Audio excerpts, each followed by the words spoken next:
नमस्कार मंडळी.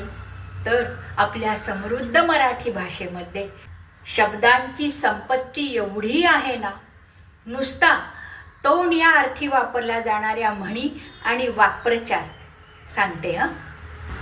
तोंडचे पाणी पळणे, तोंडाला पाणी सुटणे, हातात तोंडाची गाठ पडणे, तोंडाला पाने पुसणे, तोंड काळे करणे, तोंड सुख घेणे, तोंडाचा पट्टा चालू करणे, लहान तोंडी मोठा घास घेणे, तोंड दाबून बुक्क्यांचा मार सहन करणे, तोंड भर कौतुक करणे, तोंड घशी पडणे, नाक दाबले की तोंड उघडते, तोंड देखले बोलणे, तोंडाला लागणे, तोंडात गुळणी धरणे, डोक्यावर बर्फ तोंडात साखर, तोंड वर करून बोलणे, तोंडातल्या तोंडात बोलणे, तोंडाला तोंड देणे,